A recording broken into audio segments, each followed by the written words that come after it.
بسم الله الرحمن الرحيم، والصلاة والسلام على أشرف المرسلين. في إطار أنشطتها التفاعلية التي تقوم بها أوما فورتيس بشراكة مع مديرية المناهج واليونيسف، نتشرف اليوم بتقديم عرض استثنائي من إنسانة متميزة. هذا العرض عنوانه تيب دونفون بريسكولير. العرض من تقديم المفتشة المقتدرة أسماء أزندور، وبالمناسبة فهي زميلتي. أسماء لها عدة إنتاجات في إدماج تكنولوجيا المعلومات والاتصالات، سواء في التعليم الأولي أو بالتربية الدامجة. الأستاذة أسماء أزندور فهي مؤطرة وطنية، اشتغلت حول موضوع إدماج هذه التكنولوجيات، ولها عدة إسهامات. فصراحة لي الشرف اليوم أن أقوم بتيسير وتسيير هذا اللقاء التربوي رفقة هذا الهرم في العالم الرقمي. إنها الأستاذة والمؤطرة التربوية المقتدرة أسماء أزندور. الأستاذة أسماء، لك الكلمة.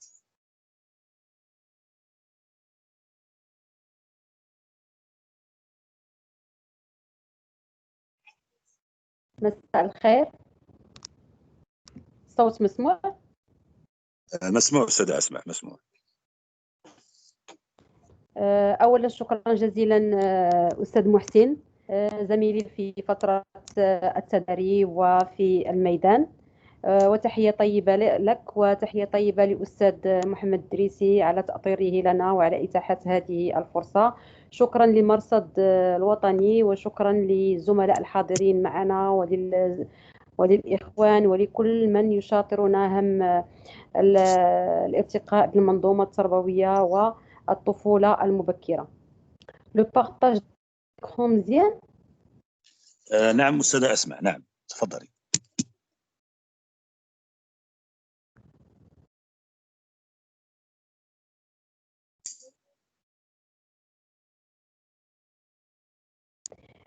إذا موضوع الذي حاولت أن أشارك به اليوم هو موضوع أنماط المتعلمين أو أنماط الأطفال المتعلمين في السلك ما قبل السلك الأولي، دونك لي تيب دونفون أبرونون أو بريسكولير. صحيح أن مداخلتي باللغة الفرنسية، لكن هذا لا يمنع المزاوجة بين اللغة الفرنسية والعربية، على اعتبار أننا مزدوجي التكوين ومزدوجي الممارسة، سواء على مستوى المؤطرين التربويين الحاضرين معنا أو على مستوى الأساتذة المتتبعين في السلك الابتدائي أو سلك التعليم.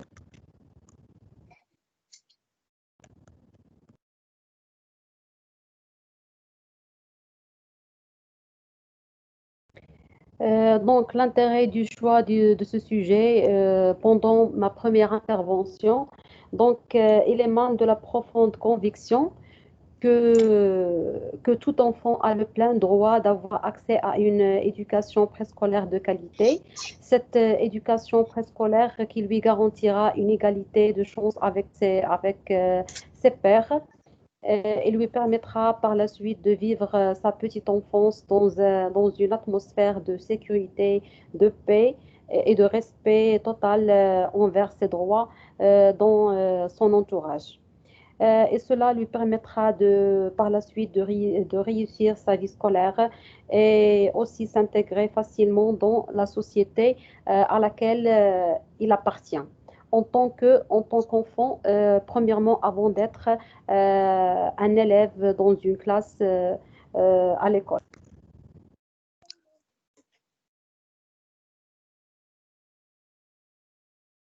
Donc, pour commencer mon sujet, j'ai croisé une phrase qui m'a profondément touchée.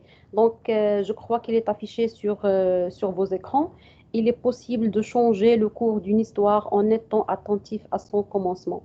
Donc, cette phrase m'a profondément touchée, donc elle m'a interpellée. Je crois que, en plus des besoins vitaux que tout être pour survivre. L'enfant, surtout pendant la petite enfance, a besoin dans cette période d'être éduqué, aimé et respecté dans son plein droit de jouer et de découvrir le monde à sa manière, c'est-à-dire en jouant, en découvrant les différents aspects de la vie. Tout en regardant cette image qui peut-être nous ramène vers un monde de conflit. Peut-être qu'un enfant dans son contact avec l'école, et donc je parle du premier contact, peut-être qu'il a des difficultés et c'est à nous de rendre ces difficultés euh, accessibles et lui permettre de s'intégrer de s'intégrer à l'école, surtout pendant le premier contact. Donc, je vais toucher ce sujet en quatre axes. Premièrement, l'enfant apprenant au préscolaire. Donc, nous allons un peu prendre compte aux caractéristiques de l'enfant apprenant au préscolaire. Donc, entre guillemets, pendant la période du préscolaire, on se contente de dire l'enfant apprenant parce qu'il n'est pas apprenant purement. Donc, c'est un enfant, donc c'est une période un peu spécifique qui ne ressemble pas aux autres périodes. Le deuxième axe, domaine d'activité au préscolaire. Le troisième, type d'enfant apprenant. Et quatrièmement et dernièrement, les stratégies et les cycles d'apprentissage.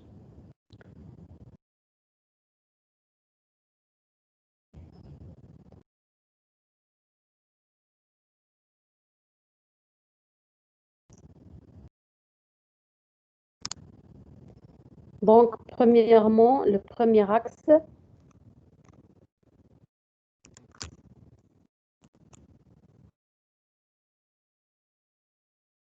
qu'est-ce que c'est qu'un enfant du préscolaire?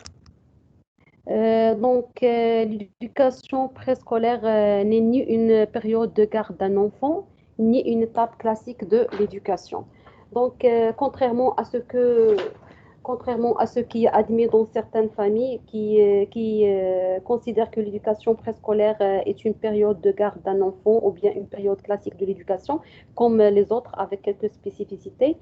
Donc, il n'est pas le cas. C'est un cycle d'éducation et d'acquisition de l'expérience qui est très, très différent en termes de nature et d'objectifs et de buts. Donc, c'est une période un peu spécifique qui ne ressemble pas aux autres, vu les caractéristiques de l'enfant pendant cette période ou bien cette tranche d'âge. Donc, cette différence est dictée par la nature de la croissance qui distingue l'enfant au cours de cette étape. Il est dicté aussi par les caractéristiques et les mécanismes de la construction de l'individu. Donc, l'enfant, elle est en période de construction de sa personnalité. Donc, elle a des besoins spécifiques, ce qui fait que cette période de scolarisation ou bien de préscolarisation ne ressemble pas aux autres périodes du primaire ou bien du collège. Donc, la différence, pardon, elle est dictée par la nature de la croissance de l'enfant.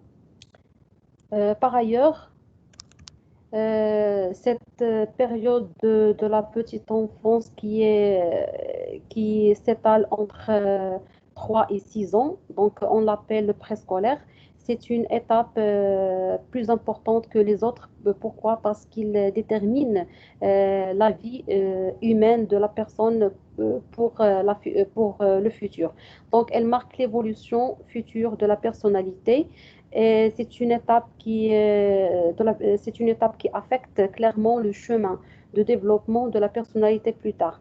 Donc, Piaget, pardon, considère que le chemin, donc il considère que le chemin parcouru pendant cette période a des répercussions sur la personnalité de l'enfant plus tard. Euh, donc, il, euh, c'est une période qui marque la vie et la personnalité de la personne pendant toute sa vie. Pourquoi? Donc, c'est un enseignement qui doit être marqué par la nature du développement de l'enfant concerné. Donc, le suivi des différentes manifestations du développement de la petite enfance demeure important et essentiel pour l'harmonisation des ingénieries du curricula. Donc, c'est une période qui doit obéir à certaines règles en termes d'ingénierie des curricula pour répondre aux caractéristiques de la petite enfance et garantir la réussite de l'intégration de l'enfant dans donc, les domaines d'activité au préscolaire. Donc, concernant les domaines d'activité au préscolaire, donc, on peut dire que les curricula ont touché 6 domaines. Premièrement, la découverte de soi et de l'espace environnemental et technologie. Donc, ce domaine concerne la découverte du corps, sa valorisation et sa prévention et sa préservation, ainsi qu'une ouverture sur l'espace extérieur, donc tout ce qui est environnement et technologie. Pourquoi? C'est pour découvrir et apprendre les premières règles d'interaction avec l'espace. Donc, l'enfant appartient à un espace, donc elle a le droit de le découvrir et de le reconnaître et connaître. Le deuxième domaine, c'est la construction d'outils de base pour organiser la pensée. Donc, on sait que l'enfant commence à penser dès un bas âge. Donc, ce domaine a pour but de développer des mécanismes mentaux chez l'enfant, par exemple les opérations mentales primaires. Donc, elle lui permettra de bien percevoir, comprendre et comparer et organiser les choses et, et tout ce qui l'entoure. Aussi, il lui permet d'acquérir des outils méthodologiques pour organiser sa pensée et aborder la manière de traiter les choses. Donc, il commence à organiser sa pensée et à avoir une logique dans sa pensée. Le troisième domaine, c'est la construction d'outils de communication et d'expression linguistique. Donc, ce domaine touche le côté linguistique et communicatif. Donc, elle donne à l'enfant l'occasion de l'expression verbale à travers son apprentissage d'outils de base qui lui permettent plus tard d'acquérir et d'utiliser la langue dans sa communication avec les autres. Donc, ce domaine vise à sensibiliser l'enfant aux règles de base de tout échange et de toute communication et à l'entraîner au respect des règles du discours, du dialogue, de l'écoute et de la prise de parole. Donc, c'est un domaine qui touche plus l'interactivité et le côté relationnel de l'enfant avec les autres, puisqu'il porte sur la communication et la langue. Un autre domaine, c'est le développement du comportement sensorimotrice. Donc, c'est un domaine qui vise le développement des compétences psychomotrices. Aussi, il touche tout ce qui est cohérence sensorielle, kinésique. Donc, l'enfant, pendant cet âge, elle a tendance à toucher et à découvrir par le toucher aussi. Donc, il faut se rendre compte que c'est un domaine très important puisque l'enfant découvre le monde par le toucher et par tout tout ce qui est compétence motricité et motricité. Le cinquième domaine, c'est le développement du goût artistique et esthétique. Donc, je crois qu'il s'intéresse au développement de la dimension artistique, esthétique, à travers des activités et des jeux qui visent à développer la sensibilité artistique initiale et à former l'enfant à l'utilisation de quelques techniques simples de l'expression artistique. On peut dire que l'enfant, pendant cet âge, il est fasciné par les couleurs, les formes, et dans son entourage, et toutes ces formes et ces couleurs qui sont différentes l'interpellent et, et le poussent à les découvrir. Il, donc, il vaut bien mieux accéder à ce domaine. Le dernier domaine, c'est la construction de valeurs et de règles de vie commune, puisque l'enfant appartient à une communauté.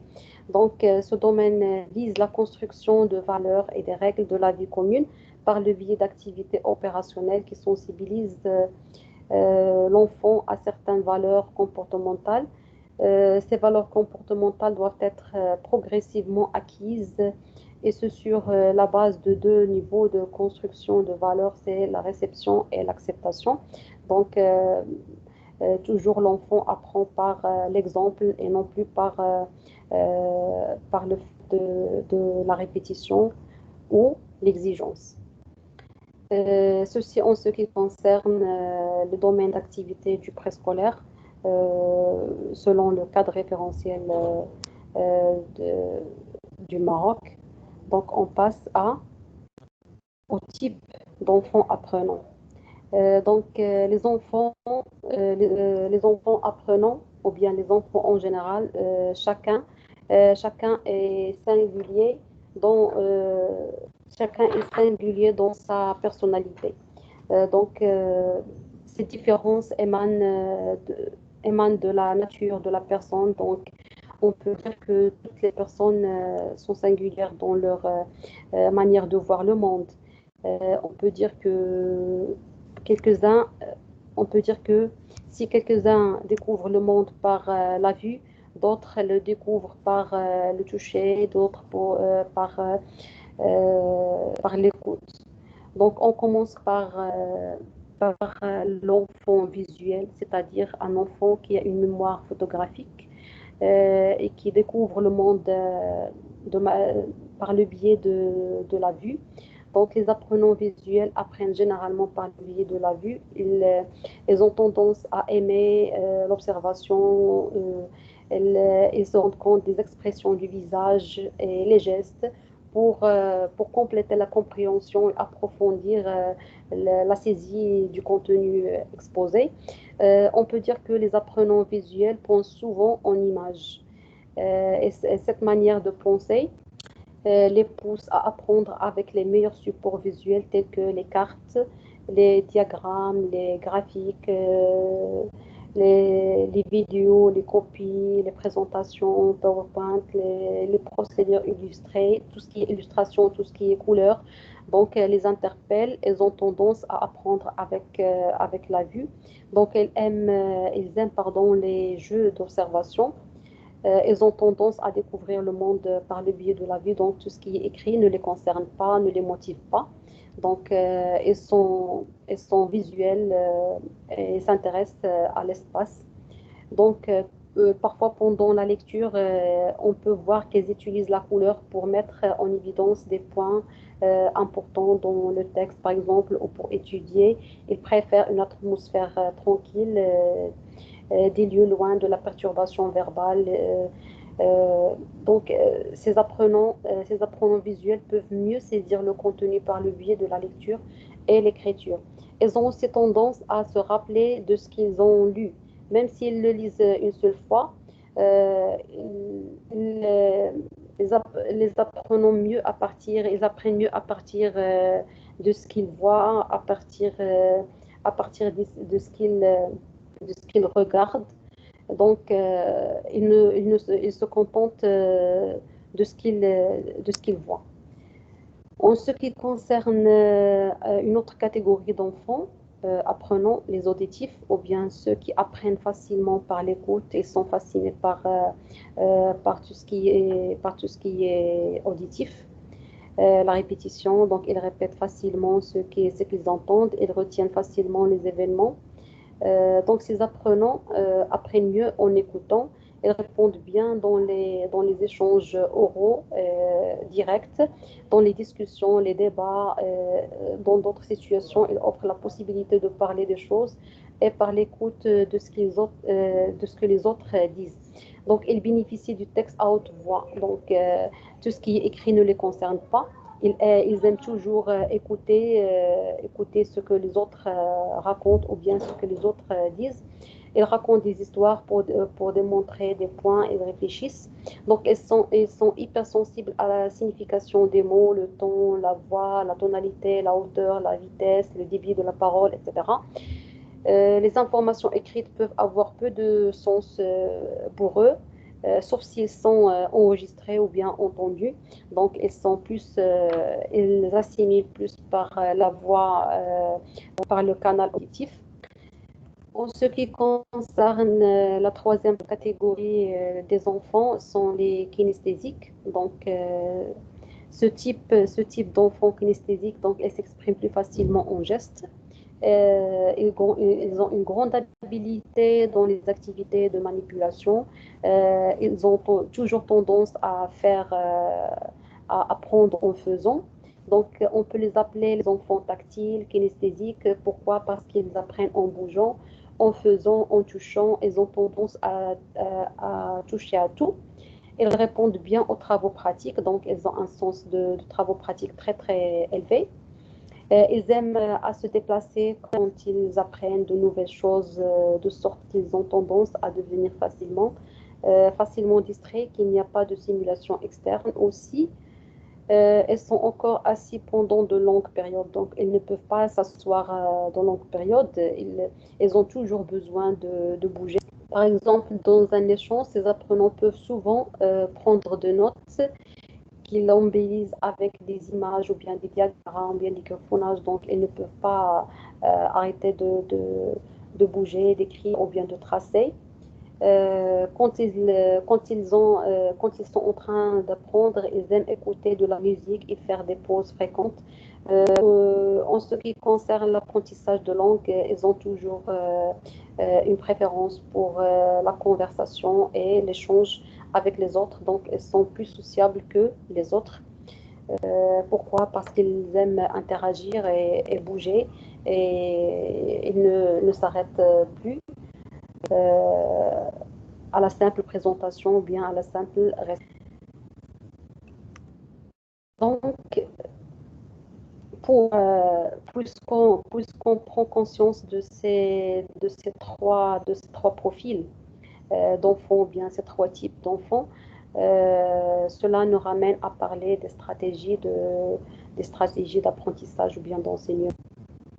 Mais d'un point de vue, donc on pouvait voir sur l'image une institutrice qui normalement elle détecte la température des enfants, puisque les mesures de protocole sanitaire l'exigent actuellement. Donc les mesures de la réussite des apprentissages exigent que l'institutrice doit détecter le profil de l'enfant, s'il est visuel.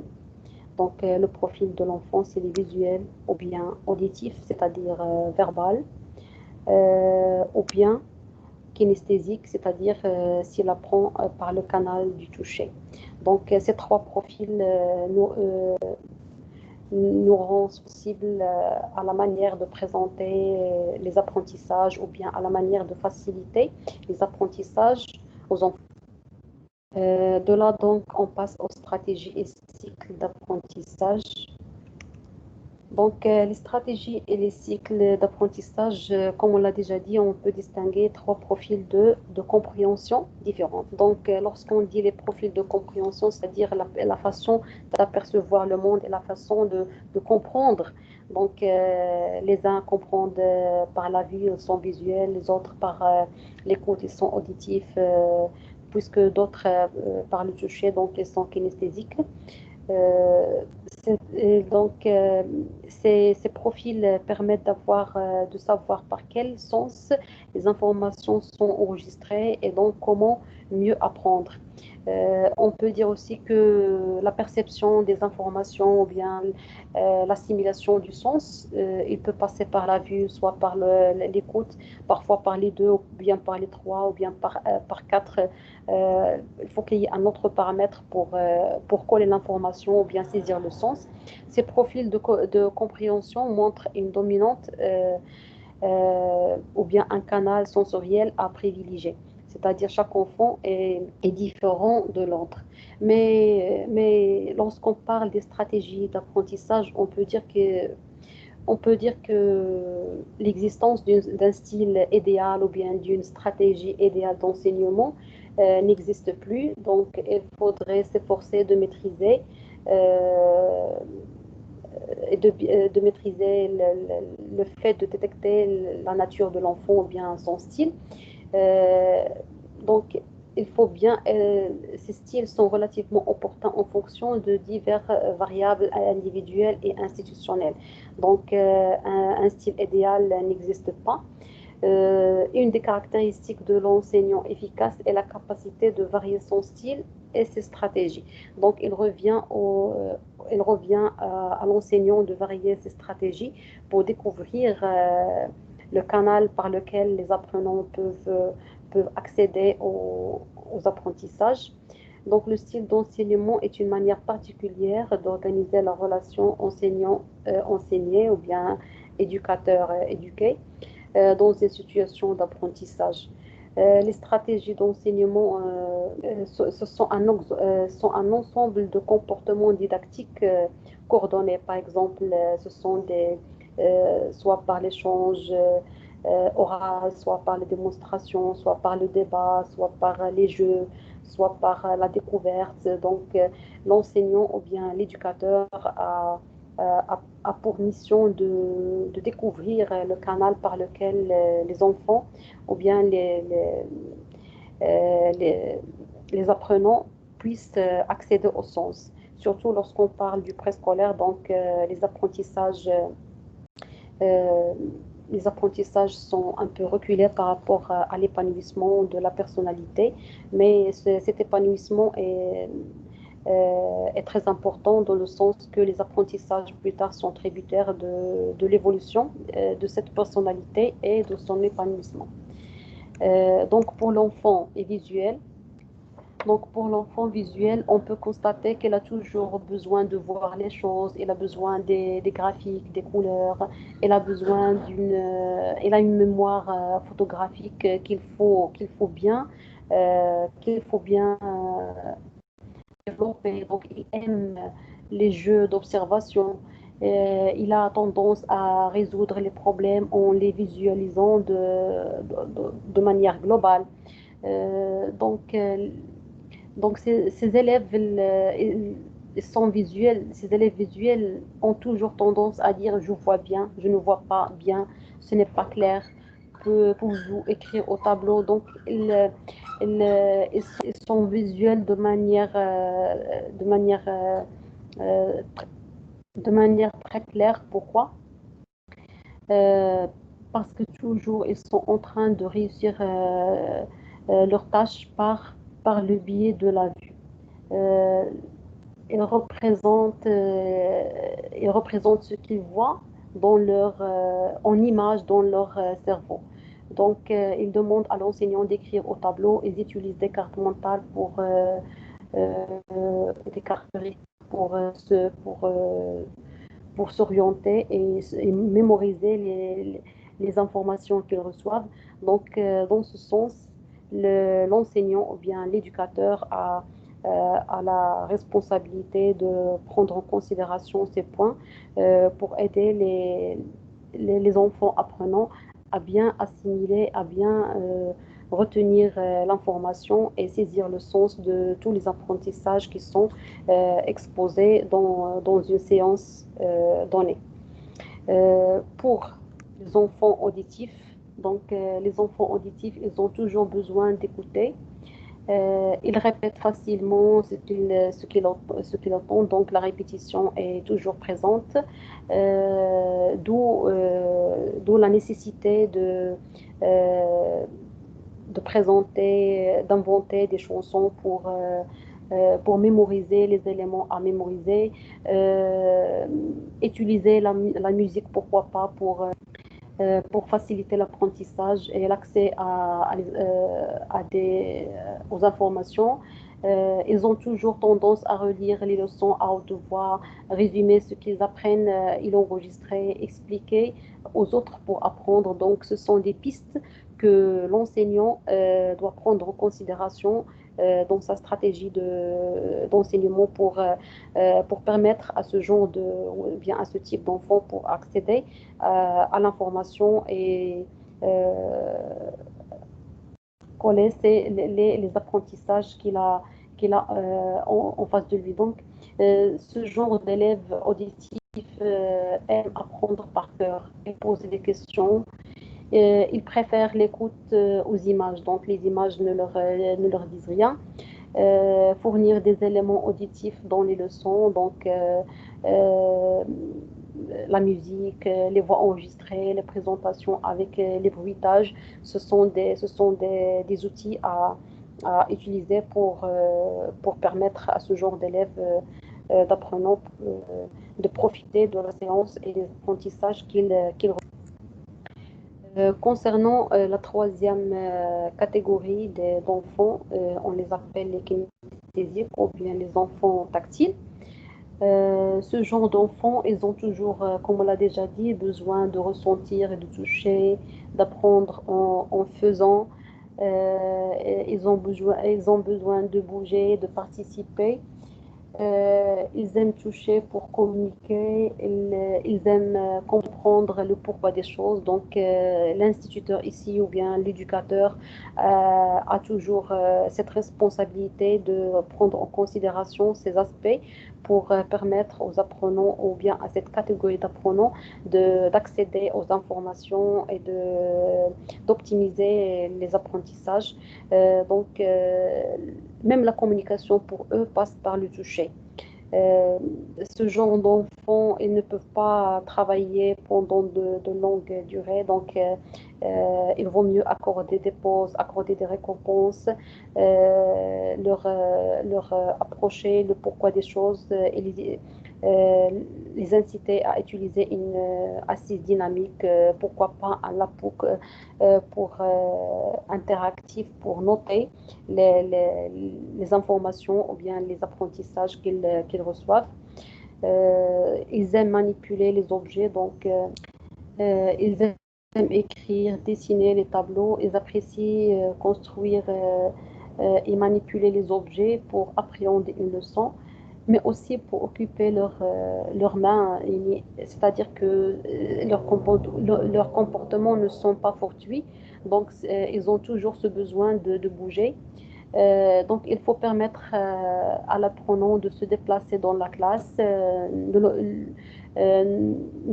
le donc, il faut lui donner des opportunités constructives au déplacement. Il faut privilégier le matériel concret pour donner l'opportunité de faire soit des expériences, soit des manipulations concrètes.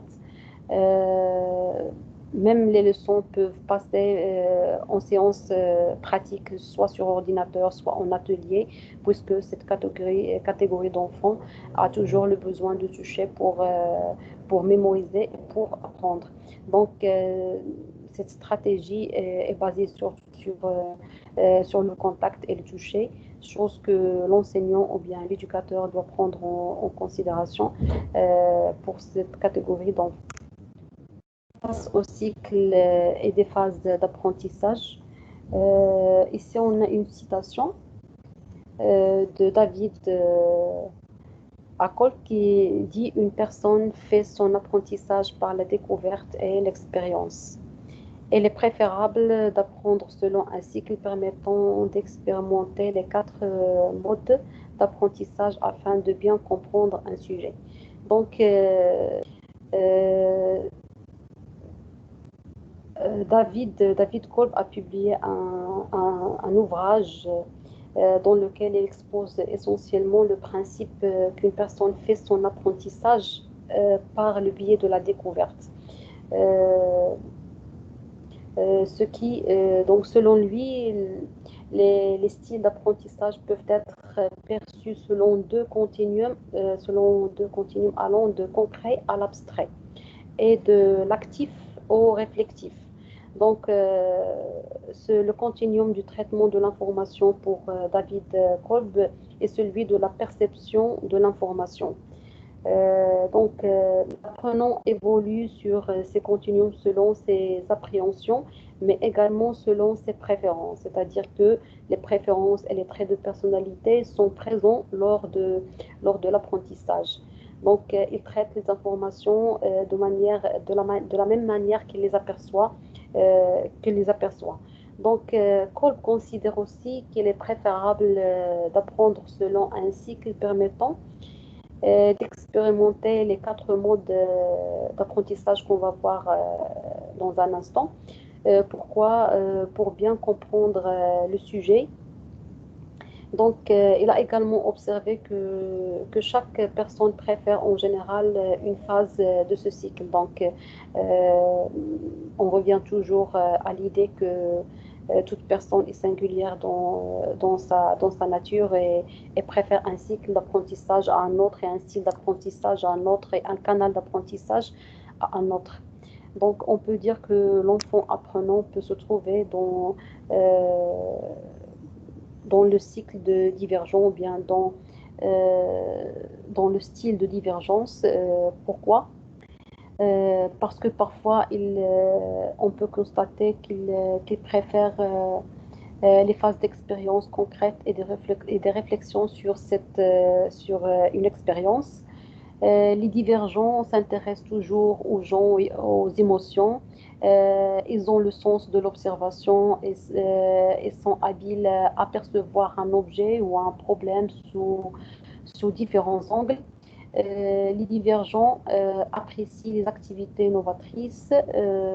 Ils ont une imagination fertile et des intérêts variés. Ils s'intéressent aussi aux personnes et accordent de l'importance aux sentiments. On peut dire aussi qu'ils apprécient apprendre par l'expérience et les dires des autres ne les intéressent pas. Donc, ils ont toujours tendance à mettre la main dans la pâte et accéder à l'expérience personnelle sans se rendre compte des expériences des autres. Euh, un autre cycle ou bien un autre état dans lequel peut se trouver l'apprenant, c'est l'assimilateur. Donc l'assimilateur préfère les phases de réflexion sur une expérience et de conceptualisation abstraite et théorique d'une expérience, par exemple. On peut dire que les assimilateurs aiment créer des modèles théoriques et s'intéressent moins que les autres aux gens et aux applications pratiques des connaissances. Donc, ils se retrouvent toujours dans le monde de la théorie. Ils ont tendance toujours à réorganiser logiquement les informations. Ils ont toujours tendance à jongler avec les idées et les théories. On peut dire qu'ils apprécient les cours théoriques euh, par rapport aux pratiques, donc aux expérimentales. Ils sont toujours en mode de réflexion théorique. Un autre canal, c'est celui de la convergence, c'est-à-dire que l'enfant peut se trouver dans le mode de convergent. Euh, le convergent, il est toujours pratique et peut motiver. Elle a tendance à composer avec des choses. Elle a tendance toujours à composer avec des choses et résoudre les problèmes. Il aime les tâches techniques. Il a tendance à prendre des décisions et se trouve dans le projet autogéré. Il aime prendre en main le contrôle de la tâche qu'il est en train de faire. Il est contraint de manipuler. Donc, les convergents aiment être pratiques et ont tendance à être peu émotifs par rapport aux autres. Donc, ils ont des facilités dans les tâches techniques et dans la prise de décision. On peut dire qu'ils apprécient les projets et les activités dans lesquelles il y a une autogestion. Donc, ils sont autonomes par rapport aux autres. Un autre et un dernier canal ou bien un dernier cycle d'apprentissage dans lequel l'enfant peut se trouver. Donc, il peut se trouver ou bien se sentir mieux dans le cycle de l'accommodateur. Il préfère les phases d'expérience concrète et de mise en application de l'idée-action fondée sur l'expérience. On peut dire que les accommodateurs s'adaptent facilement à de nouvelles expériences et ont tendance à trouver des solutions. Ils apprennent par la manipulation, l'exécution des tâches. Ils aiment être impliqués dans la planification et la réalisation d'activités. Ils ont toujours tendance à fonctionner par l'essai, l'erreur. Donc le principe de essai-erreur est présent et dominant chez eux par rapport au principe de la logique. Donc la logique des autres ne les concerne pas. Ils aiment toujours fonctionner par ce principe de essai toujours, essai-erreur. Ils ont tendance à se fier aux réflexions des autres plutôt que leur propre analyse. On peut dire qu'ils acceptent facilement de prendre des risques par rapport aux autres. Ils apprécient les exercices en petits groupes et les travaux de l'implication de groupe. Voilà pour les cycles d'apprentissage. Donc, on a dit que 4 cycles, chaque type d'enfant se retrouve dans un cycle. Je vais filer 4 images ou bien 3 images. Chacune d'elles présente un comportement de l'enfant face au monde, face à la réalité, face aux apprentissages, euh, pour voir comment l'enfant réagit face au monde.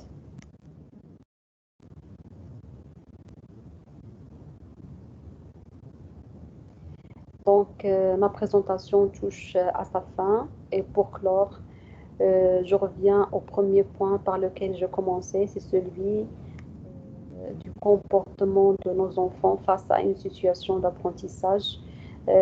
Personnellement, je la considère comme la clé de la réussite et c'est à nous de donner cette clé de réussite à nos enfants. Pourquoi? C'est pour leur faciliter l'intégration dans la vie d'apprentissage, l'intégration dans le monde des grands, l'intégration à l'école. Donc, les petits ont toujours tendance à avoir peur de ce qu'ils ne connaissent pas. Donc, leur comportement face à une situation d'apprentissage est très, très important dans le sens qu'ils déterminent leur façon de voir le monde, leur façon d'appréhender ce qu'ils rencontrent, ce qu'ils contactent. Donc, c'est une clé de réussite qu'ils doivent avoir par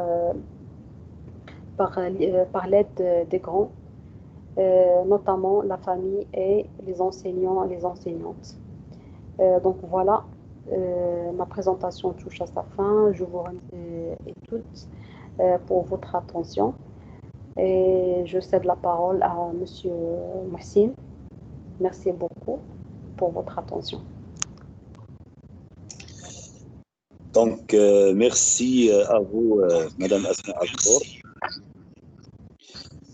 J'aimerais bien vous remercier pour cette présentation qui est impressionnante et franchement qui contient des informations importantes en ce qui concerne l'enfant apprenant au préscolaire. Alors cela me rappelait quand nous étions au centre des inspecteurs, au centre de formation des inspecteurs, et tout exactement quand on fait des exposés.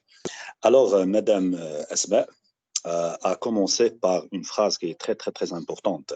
C'est que tout enfant a le droit de s'intégrer dans un milieu scolaire sain afin de réaliser l'équité et l'égalité. Donc, il a touché son sujet en 4 axes. Alors, le premier axe, il a parlé de l'enfant apprenant au préscolaire. Et il a parlé des étapes de croissance de Piaget en essayant de définir les caractéristiques ou bien qu'est-ce que c'est qu'un enfant apprenant au préscolaire.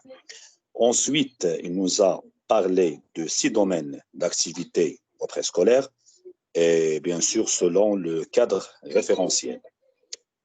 Puis, il nous a présenté les types d'enfants apprenants, bien sûr, qui émanent de la nature humaine.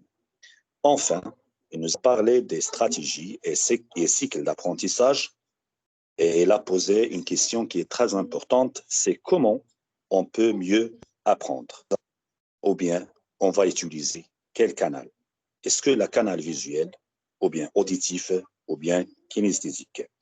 Et enfin, il a terminé cette présentation agréable, cette présentation vraiment qui est très, très, très, très importante par nous parler de cycle d'apprentissage. Alors, merci à vous, Madame Asma, pour cette présentation. Et maintenant, merci, Si Mohsin, pour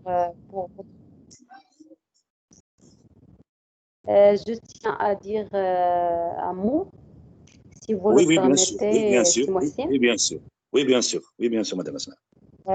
Donc, je vous remercie pour la présentation et la facilitation de cette rencontre.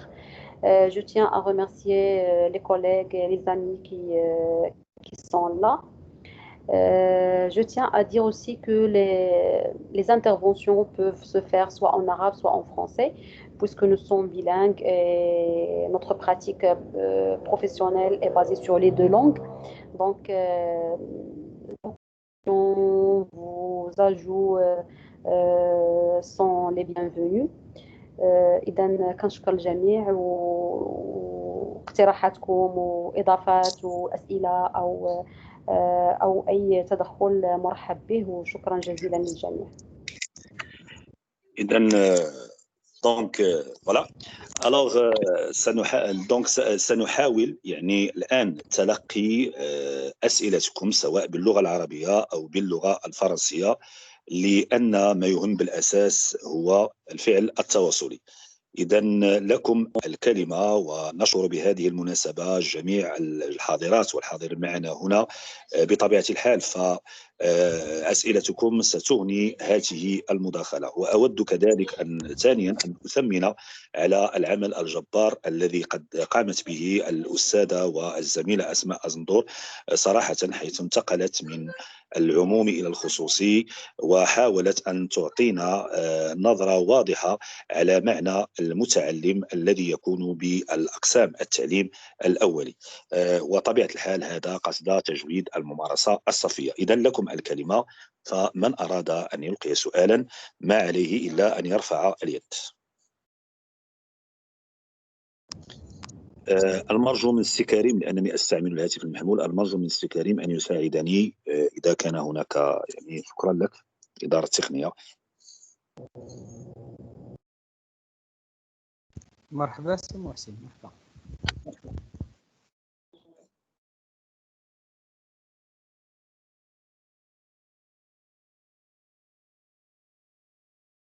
إذن فمن كانت لديه تساؤلات أو من كان له سؤال حول الأطفال التعليم الأولي وماذا نقصد بالطفل وتلميذ الطفل في التعليم الأولي، فليتفضل بطرح سؤاله سواء باللغة العربية أو باللغة الفرنسية.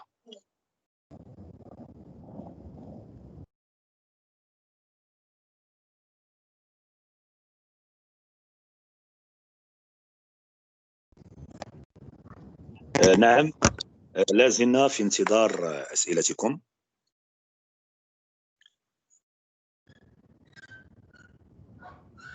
إذن في انتظار تلقي الأسئلة أذكر بأهم ما جاء في العرض.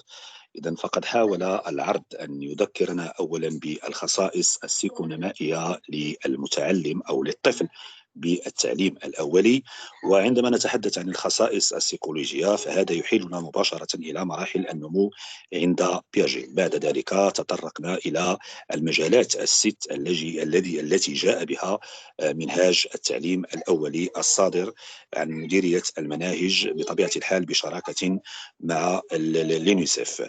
إذن فمن كان لديه سؤالا فليتفضل الآن.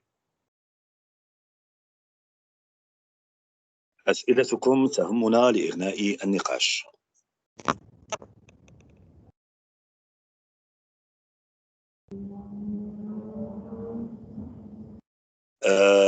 ثم بعد ذلك تطرقت الأستاذة أسماء إلى أصناف وأنواع الأطفال في التعليم الأولي، وبطبيعة الحال قدمت لنا، وهذا يعني صراحة عرض جيد جدا، لأنه عندما نتحدث عن أصناف المتعلمين أو أصناف الأطفال فهذا يحيلنا مباشرة إلى البيداغوجيا الفارقية وكيفية التعامل مع مختلف الأطفال أو مختلف المتعلمين باعتماد أنشطة ووسائل مختلفة، وهذا راجع بالأساس كما أشارت إلى ذلك الزميل أسماء إلى الطبيعة البشرية. وهنا يحيلنا ذلك إلى الحديث عن نظرية الذكاءات المتعددة لغاردنر. ثم في الختام قدمت لنا مجموعة من الاستراتيجيات التي ستساعدنا على التعامل مع كل صنف. إذن الآن لازلنا في انتظار أسئلتكم، فمن كانت لديه إما سؤال أو تدخل فهو مرحب به. لكم الكلمة، ونشكركم على حضوركم المميز لهذا اللقاء.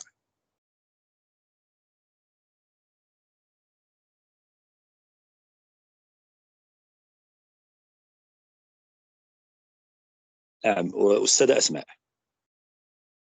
أستاذة الأسماء، هل أنت في الاستماع؟ نعم. صراحة أنا كان دائما لدي سؤال، فمن فضلك هل يمكن أن تدونيه؟ فعندما نتحدث عن إدماج تكنولوجيا المعلومات والاتصالات بالتعليم الأولي، فهل هذا في نظرك هل يتوافق مع خصائص المتعلم، وهل هذا يمكن أن نستثمره بطبيعة الحال عند حديثنا عن البيداغوجيا الفارقية التي يجب أن توظف يعني منذ حداثة السن، وذلك لأننا نتعامل مع جيل رقمي، نتعامل مع أطفال من طينة أخرى، نتعامل مع أطفال الألفية الثالثة، وبالتالي فيجب أن نعود هؤلاء الأطفال يعني منذ نعومة أظافرهم أو منذ يعني حداثة سنهم على استعمال هذه الأداة. إذن هل في نظرك وباعتماد كل ما جاء في العرض هل يمكن أن نتحدث عن إدماج تكنولوجيا المعلومات والاتصال لهؤلاء الأطفال؟ وشكرا لك. إذا يمكنك إذا في انتظار أن يكون هناك سؤال. سي كريم أفقر، هل هناك سؤال؟ نعم، إذا هناك سؤال. الأستاذة حسنى تفضلي بإلقاء سؤالك.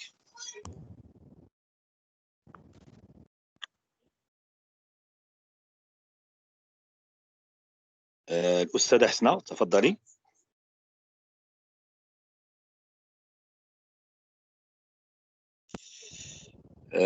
سي كريم، الأستاذة التي رفعت اليد واش الاسم ديالها حسنى النيس؟ لا سي محسن ما عندناش رفع اليد، مازال حتى حد ما رفع يديه هذه الساعه. إذا بإمكانك الأستاذة أسماء أن تبدأي بالجواب على السؤال بطبيعة الحال في انتظار تلقي بعض الأسئلة من الحاضرات والحاضرين معهم، وبطبيعة الحال أعتقد أن هناك مجموعة من الأسئلة تعم بالأساس. نعم، إذا الأستاذة حسنى فهي يعني رفعت اليد. تفضلي أستاذة حسنى، تفضلي. تحية تربوية مجددا، وشكر خاص للأستاذة أسماء على تقديمها لهذا العرض. أنا أعتذر لأني لم ألتحق بهذا النشاط إلا في الوسط ديالو، ولكن الحمد لله استطعت أنني نستفد كثيرا من العرض الشيق للأستاذة أسماء ولطريقة تقديمها. إذن بالنسبة لي عندي جوج ديال التساؤلات حول كيف نستطيع الربط بين متغيري النمو والتعلم، ثم هناك سؤال ثاني حول تحديد الانسجام بين جميع الأنشطة المقترحة خلال مثلا الفترة الصباحية أو الفترة المهم فترة التعلم، يعني فاش غيكون هذاك المتعلم داخل الفصل، كيفاش ممكن نحققوا هذاك التناغم بين الأنشطة لتحقيق الكفايات المستهدفة. وتحية مجددا. شكرا للزميلة والمؤطرة التربوية حسناء الصغير على يعني الأسئلة ديالها، ولازلنا إذا الآن في انتظار تساؤلاتكم. إذا فعلنا الآن يعني لدينا 3 أسئلة، ونحب شخصيا أن على الأقل أن نجمع 5 أسئلة قبل أن نتيح الفرصة للأستاذة أسماء للإجابة على هذه الأسئلة. إذا فالأستاذة حسنى طرحت سؤالين اثنين. الأول كيفية أو القدرة أو كيف نستطيع أن نربط بين النمو والتعلم، والسؤال الثاني يهم أساسا كيف يمكن أن نحدث انسجام بين جميع الأنشطة داخل فضاء الفصل. إذن هنا سواء تعلق الأمر بالفترة الصباحية أو الفترة المسائية. إذن شكرا للزميلة حسناء على هذين السؤالين صراحة المميزين. إذن وفي انتظار باقي الأسئلة. إذن يمكن أن نعم إذن ننتظر باقي الأسئلة. إذن هل هناك أسئلة أخرى؟ فتدخلكم وأسئلتكم ستغني النقاش بلا شك، وهذا ما سيؤدي بطبيعة الحال إلى نقاش وإلى تقديم مجموعة من التفسيرات لما ورد في العرض. إذن أعتقد أستاذة أسماء، إذن في انتظار التوصل بباقي الأسئلة يمكنك أن تقدمي إجابات على الأسئلة المطروحة، وشكرا لك مجددا على طريقة تقديمك الأكثر من رائعة لهذا العرض، وكيف تناولته يعني طريقة تحليل، يعني انتقلت من الخصوصي إلى العام. إذن انتقلت من خصائص الطفل إلى خصائص المادة المدرسة والطريقة التي سندرس بها هذه المادة للطفل التعليم الأولي. الأستاذة أسماء لك الكلمة. شكرا جزيلا أستاذ محسن، شكرا جزيلا للحضور، وشكرا جزيلا كذلك للأستاذة حسناء. بالنسبة للسؤال الأول، سؤالك الأستاذ محسن يتعلق بإدماج تكنولوجيا التواصل والاتصال ومدى توافقه مع الخصائص النمائية للأطفال في مرحلة الطفولة المبكرة. شخصيا أنا لدي تحفظ، وربما قد أختلف مع العديد من الزملاء في هذا الباب. هذا التحفظ بخصوص وتيرة وشكل إدماج وسائل التكنولوجيا والتواصل والاتصال للأطفال من هذه الفئة العمرية، أي نتحدث عن أطفال في سن ما بين الثالثة والسادسة. وعندما نتحدث عن الأطفال في هذا السن المعين، فإننا دائما نستحضر حاجات الأطفال، يعني دائما ننطلق من الحاجيات للأطفال في هذه المرحلة هي حاجيات نمائية على المستوى السيكولوجي، على المستوى الحركي، على المستوى المعرفي، على المستوى الحسي. إذن هذه الحاجات النمائية عند المتعلم ربما قد لا تتوافق مع ما تقدمه تكنولوجيا التواصل والاتصال، التي ربما تضع المتعلم في وضع ساكن ويتعامل فقط مع جهاز لمس أو جهاز حاسوب أو لوحة لمسية أو هاتف أو أي جهاز ذكي يمكننا التواصل عبره. في نظري، وأنت سألتني عن رأيي الشخصي، في نظري بأن إن كانت هناك حاجة لإدماج وسائل التواصل التكنولوجيا، ربما يجب أن تخضع لإيقاع معين ولحاجات معينة، بما أن المتعلم في حاجة لتطوير الجانب الحس حركي، ولتطوير الجانب التواصلي، وتطوير جانب اللغة، ولتطوير الجانب العاطفي، فهو في حاجة أكثر إلى التواصل المباشر البشري، سواء مع المتعلمين الأقران، سواء مع المربية التي تعتبر في هذه المرحلة كامتداد للأم، لأن دائما أو غالبا نجد بأن المربية أنثى. هذا يحيلنا على كون هذه المربية امتداد الأم في المنزل والمربية في البيت. إذا هناك شبه تواصل في طريقة تعامل المتعلم مع من في محيطه.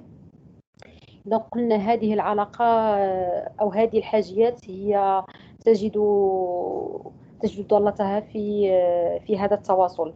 وإدماج تكنولوجيا، شخصيا أرى بأنه يجب أن يخضع لإيقاع. هذا الإيقاع ربما ندمج هذه التقنيات بالنسبة للأطفال في وضعية خاصة.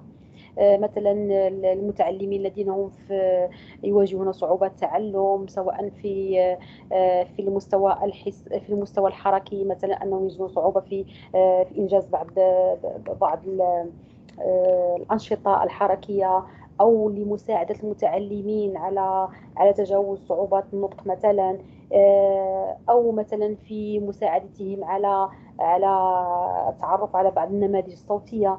إذا حتى إدماج هذه التكنولوجيا يجب أن تخضع لأهداف ولا تكون بشكل مفرط، لأن الأولوية في هذه المرحلة كما قلت لتنمية وتطوير شخصية المتعلم في أبعادها كلها، الجانب النفسي، الحركي، الحسي، العاطفي، وكذلك المعرفي، وحاجته أكثر للتواصل مع الأقران ومع المربية. إذا هذا رأيي في إدماج تكنولوجيا الاتصال والتواصل في هذه المرحلة من العمر. بالنسبة لسؤال الأستاذة حسنة، السؤال الأول كان كيف نستطيع الربط بين متغيري النمو والتعلم؟ إذا دائما نبقى في نفس المنطق، يعني لا نحيد عليه ونعود دائما إلى خصائص المرحلة العمرية التي تفرض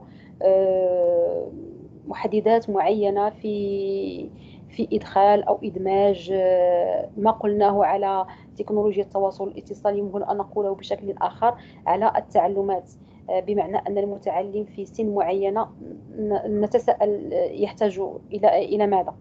إذا عندما نتساءل عن ماذا يحتاج هذا المتعلم أو هذا الطفل، دائما نقول طفل متعلم في هذا السن، يجعلنا نضع أهداف محددة توضح مدى جدوى هذه التعلمات في هذا السن بالضبط. والربط بين متغيري النمو والتعلم يكون بالرجوع إلى حاجة المتعلم من هذه التعلمات في المرحلة من الثالثة إلى السادسة. نلاحظ دائما بأن المتعلم يكون غالبا تكون هناك سيطرة أو اندومينونس دو لوغالي. دائما نجد بأن الأنشطة التواصلية الشفهية حاضرة بقوة، بمعنى أن المتعلم يمكن أن يتلقى بشكل قوي عبر السمع وعبر الترديد وأكثر مما يمكن أن ينجزه في أنشطة مثلا أنشطة مثلا إنتاجية عبر الكتابة، لأن مهارة الكتابة تكون لم تنمى بعد. إذا التعلمات مرتبطة بشكل كبير بقدرات المتعلم وبالأهداف التي نتوخاها من هذه المرحلة. بالنسبة للسؤال الثاني الأستاذة حسنة يتحدث عن الانسجام بين الأنشطة المقترحة بين فترات التعلم وكذلك التنقل في فضاء الفصل. إذا نعلم جميعا أن دائما نعود إلى الفترة العمرية للمتعلم والتي تحكم أو تحدد كذلك إيقاعات التعلم. مثلا الأنشطة المدرجة في الفترة الصباحية تختلف تماما عن الأنشطة المدرجة في الفترة المسائية، ونعلم كثيرا حاجة المتعلم للراحة وللتحرك وللنوم، ورفضه للبقاء في نفس المكان لمدة طويلة، وحاجته إلى التنقل بين أركان الفصل والتعرف على فضاء الفصل. إذا هذا الإيقاع البيولوجي للطفل، وهذا رغبته في الحركة ورغبته في السكون في وقت معين أو حاجته للنوم في وقت معين، يجب أن يؤخذ بعين الاعتبار في توزيع الأنشطة بين فترات التعلم الصباحية والمسائية. كذلك لا ننسى أن نشير إلى أهمية تهيئ فضاء الفصل، لأن هذا الفضاء يجب أن يتوفر على مكان خاص بالاستراحة للمتعلمين أو القيلولة، لأن فترات التعلم تكون قصيرة جدا، وحتى فترات التعلم قصيرة ومتنوعة، يعني ننتقل من الشفهي إلى الحركي إلى الأدائي، يعني أن المتعلم يكون سيكونسيال، يعني يتعلم على شكل مقاطع.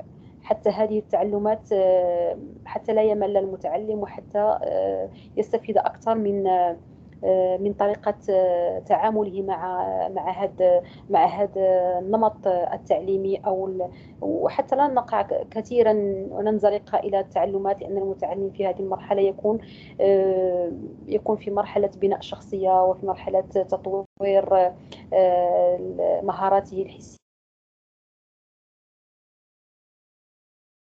ما طور من ملكات لدى المتعلم في هذه المرحلة، لأنها مرحلة مهمة جدا عفوا مرحلة هامة جدا.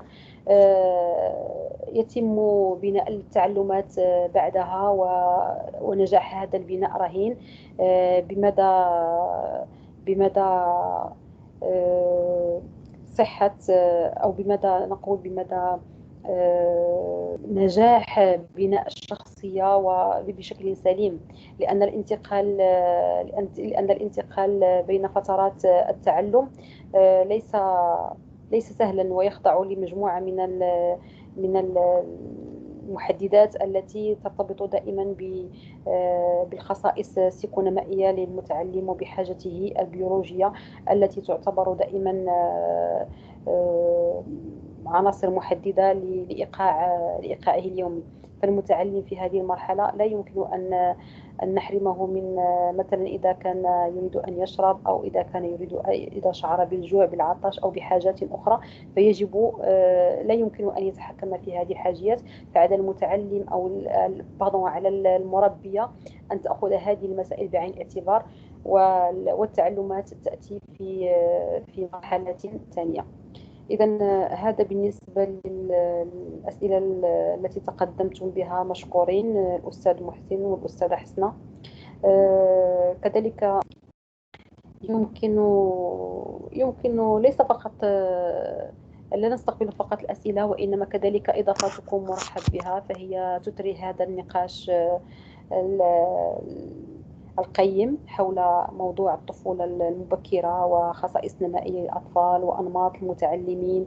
وعندما نتحدث عن أنماط المتعلمين نتحدث عن مداخل الشخصية. يعني في هذه المرحلة من الطفولة المبكرة ربما هذه الأنماط لا تكون واضحة جدا، ولا تكون واضحة المعالم، ربما تتكون فيما بعد. لكن من المهم جدا أن ننتبه إليها، وأن ننتبه إلى طريقة تعامل المتعلم مع الفضاء، مع ما يقدم إليه، ومع طريقة ملاحظته للفضاء. هل يستخدم بشكل أكبر حاسة السمع؟ هل يستخدم بشكل أكبر حاسة البصر؟ هل يستخدم بشكل أكبر حاسة اللمس؟ لأن ربما تكون هذه الحواس تستعمل على قدم مساواة في مرحلة ما، لكن في المراحل المتقدمة نجد بأن هناك تفضيل قناة على قناة أخرى، ما يجعلنا نختلف في شخصياتنا، وما يجعلنا نختلف كذلك في طريقة رؤيتنا للعالم وطريقة تفاعلنا معه. إذا هذا ما في جعبتي لهذه التدخلات القيمة، وأعيد الكلمة للأستاذ محسن في انتظار تدخلات أخرى أو إضافات. شكرا.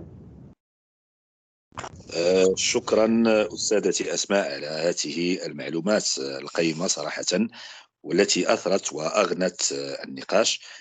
وكما تعلمين أننا كنا دائما نتحدث في المركز عن أهمية الخصائص السيكونومائية. إذا أرحب بجميع يعني الحاضرات والحاضرين، وأرحب بالخصوص بحضور مجموعة من المؤطرين التربويين معنا، السي عبد الحميد الحنصالي، كذلك الأخت إيمان المسناوي، إضافة إلى مجموعة من الإخوة، السي عزيز، السي العسري، إلى غير ذلك. ونتمنى كما قالت الأستاذة أسماء، فملاحظاتكم وتساؤلاتكم ستؤدي لا محالة إلى إطراء وإغناء هذه المداخلة. إذا الأستاذ رشيد بن سالم، تفضل أستاذ رشيد بن سالم.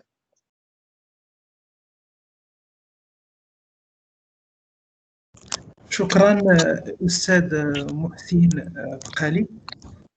تحية تربوية لجميع الحاضرين. السي الدريسي اللي حضر معنا الآن، السي حنصالي والأستاذة مسناوي. الشكر أيضا موصول للأستاذة أسماء زندور على عرضها القيم. أستاذة أسماء، تطرقت في عرضك لأنواع المتعلمين ولخصائص كل نوع، فهل هذا يعني أنه يجب الاقتصار على نوع معين من الوسائل التعليمية، أي وسائل سمعية أو بصرية أو لمسية لكل متعلم، مع العلم أن المتعلم في هذه المرحلة العمرية لم تتطور ولم تكتمل لديه بعد كل الحواس، أو يجب أو يتوجب تنويع الوسائل التعليمية سواء منها التقليدية أو الحديثة؟ وشكرا أستاذة أسماء. شكرا الأستاذ والزميل المؤطر التربوي السي رشيد بن سالم على تساؤلاته.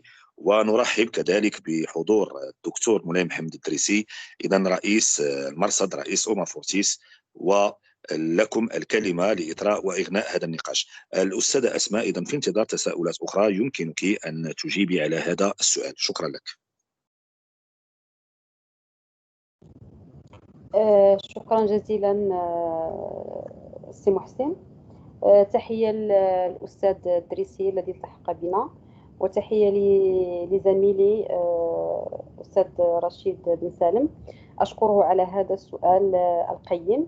إذن السؤال: هل يجب الاقتصار على وسيلة معينة أو تنويع الوسائل في هذه المرحلة، علما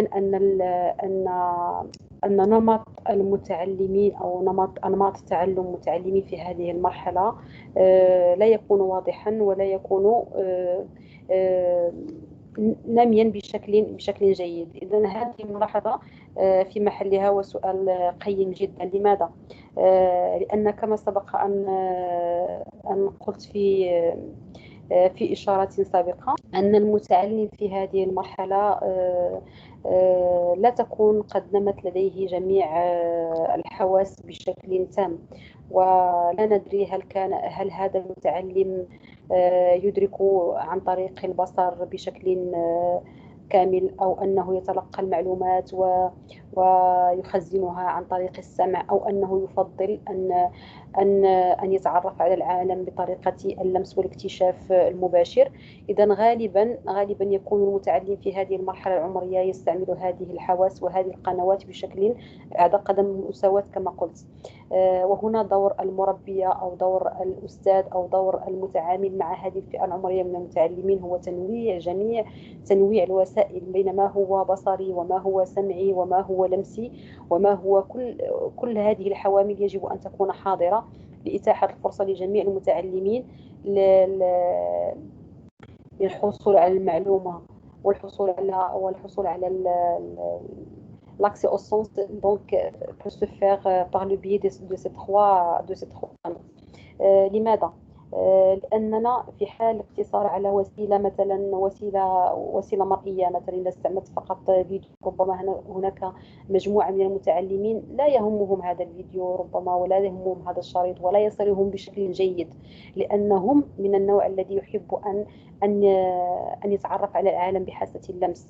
يعني دائما يجب أن ننوع. مرة تكون هناك المناولة، يعني تعطى فرصة للمتعلمين للتعرف على أنشطة عن طريق المناولة. من أجل تنويع الطرق كذلك نغني الوسائل باستعمال ما هو سمعي، لأن كما قلنا مجموعة من المتعلمين يتعرفون على العالم عن طريق السمع، وما هو مكتوب لا يهمهم ولا يصلهم إلا إذا كان مسجلا وقدم بشكل سمعي.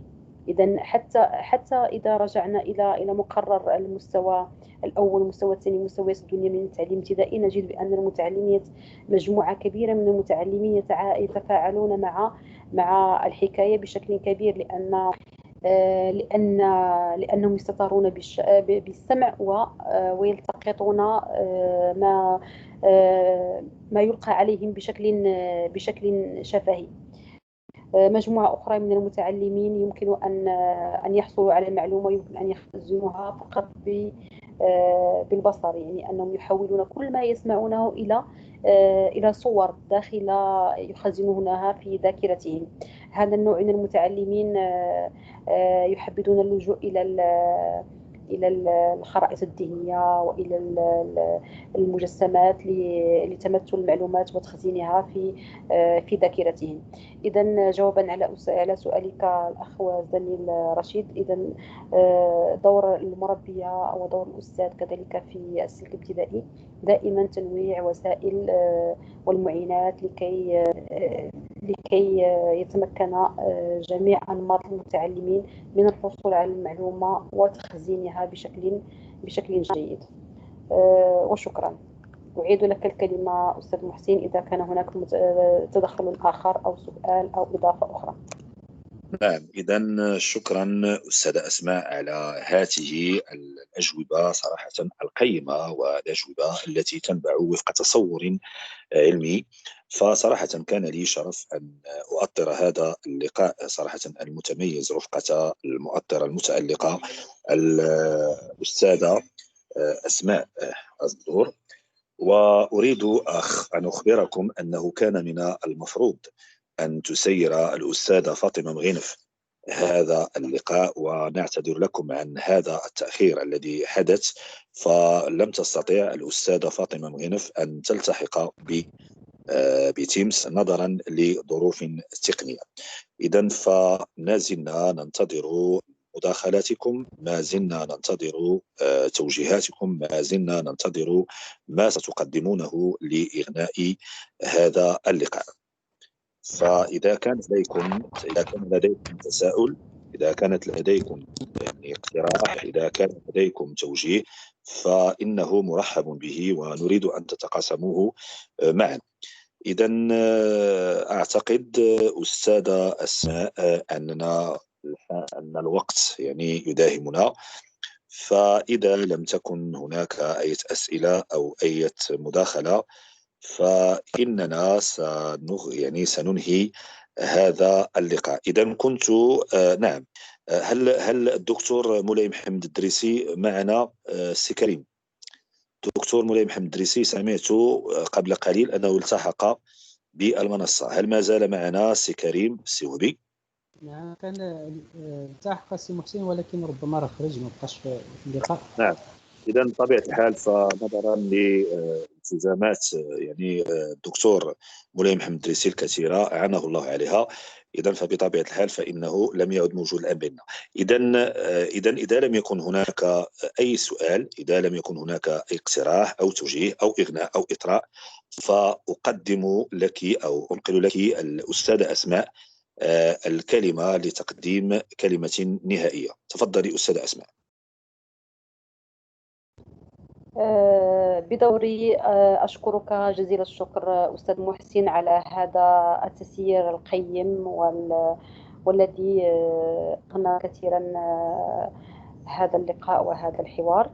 أشكر الزملاء الذين حضروا معنا والأصدقاء على إطرائهم لهذا اللقاء التربوي.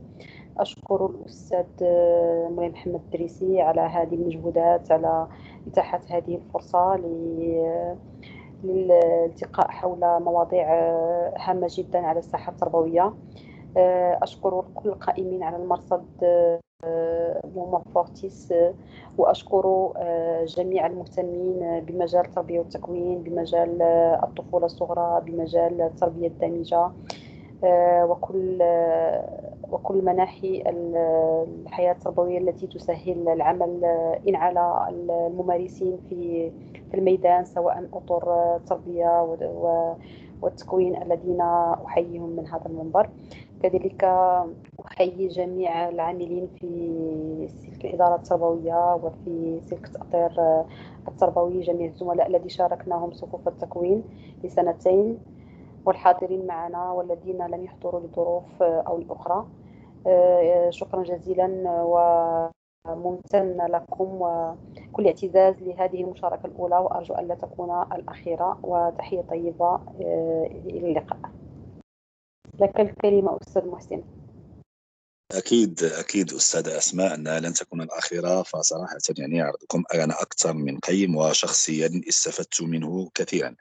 إذا بدوري أشكر جميع الحاضرات والحاضرين، أشكر أما فورتيس على مجهوداتها الجبارة من أجل إغناء وإطراء الساحة التربوية بمجموعة من المداخلات القيمة. لعل يعني كما لاحظتم اليوم كانت مداخلة أكثر من قيمة، وخاصة عندما نتحدث عن أطفال التعليم الأولي. إذا أشكر أما فورتيس التي أتاحت لنا الفرصة الثانية لتقديم هذه المداخلات، علما أن كانت هناك المرحلة الأولى والآن أم فورتيس نظرا للنجاح الباهر الذي صراحة عرفته المداخلات الأولى، فقررت أم فورتيس كذلك المضي قدما نحو المرحلة الثانية من اللقاءات، والتي ستمتد إلى نهاية شهر دجنبر.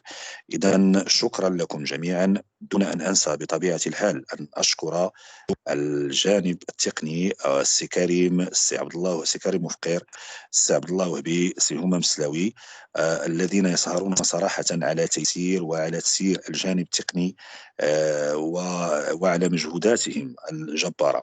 إذن شكرا أختي أسماء، وأجدد لك شكري وامتناني نظرا لقبولك دعوة أم فورتيس لحضور هذه الندوة العلمية وتقديمك الأكثر من رائع. وصراحة أقولها صراحة، ذكرتيني بأيام المركز رفقة مجموعة من الزملاء الحاضرين معنا هنا، فشكرا لكم جميعا، ونضرب لكم موعدا آخر إن شاء الله.